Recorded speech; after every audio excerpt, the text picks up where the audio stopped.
Hello everyone, this is lecture 8 in electrostatics series. अब मैं आपको एक और प्रॉब्लम बताऊंगा, देखिएगा।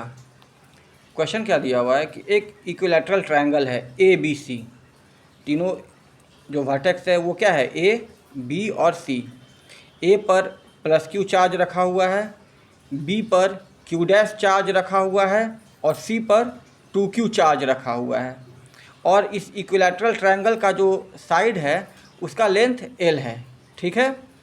तो हम लोगों को निकालना है कि b पर जो चार्ज है q dash plus q dash, उस पर फोर्स कितना होगा इस सिस्टम में।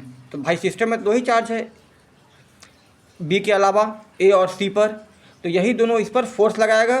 तो हमको उन फोर्सेज को सम अप करना है और रिजल्टेंट निकालना है। तो क्वेश्चन दिया हुआ in the given figure triangle A B C is an equilateral triangle with each side having length A. Find F net on, इसको हम लोग एल मान लेते हैं, ठीक है। Let it be not A, let it be L, the side is L. तो find F net on Q dash placed at vertex B. अब देखिएगा, सबसे पहले हम लोग मॉडिफाइड डायग्राम बनाएंगे। मैं समझाने के लिए कर रहा हूँ, ठीक है। ये ट्रायंगल है A B C, L L L, ये क्यू डैश, ये 2q, ये q। देखिए ये भी पॉजिटिव है q डैश, ये भी पॉजिटिव है 2q। तो ये इसको अलॉन्ग दिस लाइन ढकेलेगा। कहाँ ढकेलेगा? इस तरफ। कितना होगा वो force? k q1 q2 by R square. k q1 का वैल्यू कितना है q डैश, q2 का वैल्यू कितना है 2q और लेंथ कितना है l, तो हो जाएगा l स्क्वायर। और b पर c कितना फोर्स लगाएगा, सॉरी b पर a कितना फोर्स लगाएगा, k q dash upon l square. अब देखिए इक्विलैटरल ट्रायंगल का हर एंगल कितना होता है 60 डिग्री। तो ये एंगल कितना होगा 60 डिग्री। तो मैंने इस लाइन को प्रोड्यूस कर दिया, इस लाइन को प्रोड्यूस कर दिया। तो अगर ये 60 है तो ये भी कितना होगा 60 डिग्री। क्यों? ऑल्टरनेट एंगल्स, ठीक है। तो अब हम लोग बस इतने फिगर का यूज करेंगे।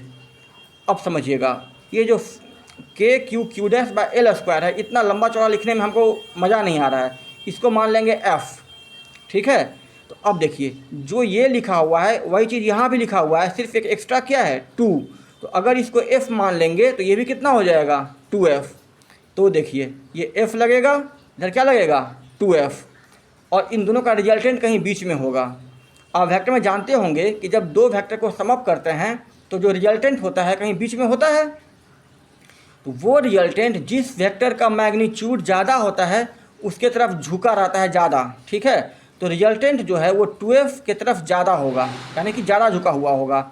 यानी कि जो भी एंगल रहे ये वाला, इस एंगल से कम ये वाला एंगल होगा। यानी कि रिजल्टेंट जो 2f के साथ एंगल बनाएगा वो एंगल कम होगा, और रिजल्टेंट जो f के साथ एंगल बनाएगा वो एंगल ज़्यादा होगा।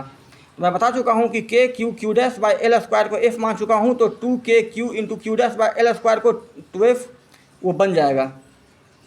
तो b पर a कितना फोर्स लगाएगा a, और b पर c कितना फोर्स लगाएगा 2f। तो हम लोग जानते हैं कि दो वेक्टर को जब जोड़ते हैं तो रिजल्टेंट का फॉर्मूला होता है root under a square plus b square plus 2ab cos theta. तो एक वेक्टर f है तो f स्क्वायर, तो f का स्क्वायर हो जाएगा 4f स्क्वायर, और 2f into 2f into cos 60। Cos 60 कितना होता है हाफ, तो 2 से 2 कट जाएगा, ये कितना आ जाएगा 2f स्क्वायर। तो 4 और 2 6 1 7, 7f स्क्वायर, 7 का रूट कितना हो जाएगा रूट 7, और f बाहर आ जाएगा, ठीक है। तो root 7 f is the net force का मैग्नीट्यूड। अब k का मान हम लोग डाल देंगे, और f का वैल्यू कितना था k q dash by L square, वो पुट कर दिए k q dash by L square. k का मान कितना होता है if it is in air और वैक्यूम। तो root 7 by 4 pi epsilon naught q dash by L square. ये आ गया हम लोगों का, ये चीज़ हम लोग का आ गया एफ नेट का मैग्नीट्यूड। अब रहा बात डायरेक्शन का, तो मैंने बता दिया कि जो रिजल्टेंट है जो 2f के साथ एंगल बना रहा है वो मान लिया अल्फ़ा।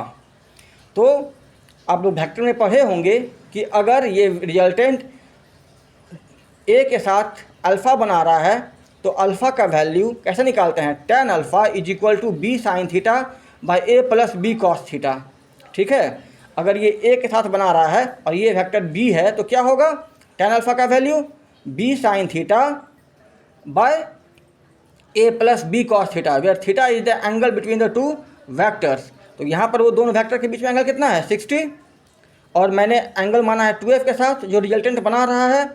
तो जो दूसरा वेक्टर वो क्या हो जाएगा f, तो क्या होगा वैल्यू tan अल्फ़ा का f sin theta by 2f plus f cos theta. sin 60 होता है √3/2, cos 60 हाफ, वैल्यू मैंने पुट कर दिया है, 2 2 4 1 5 हो जाएगा। तो यहाँ पे क्या आएगा नीचे में 5f/2 और ऊपर क्या आएगा √3f/2, तो f से f कट जाएगा, 2 से 2 कट जाएगा, तो कितना आएगा नेट वैल्यू √3/5। अब देखिए tan अल्फ़ा का वैल्यू आ गया है √3/5, तो अल्फ़ा क्या होगा, जो tan है उधर जाके क्या बन जाएगा tan इनवर्स, तो tan अल्फ़ा का वैल्यू हो जाएगा tan इनवर्स √3/5। अब हम लोग देखेंगे ट्रिग्नोमेट्रिक टेबल्स में कितना आता है भाई √3/5 के लिए tan इनवर्स का मान, वो एंगल निकल जाएगा। ठीक है, so see you in the next video, thank you.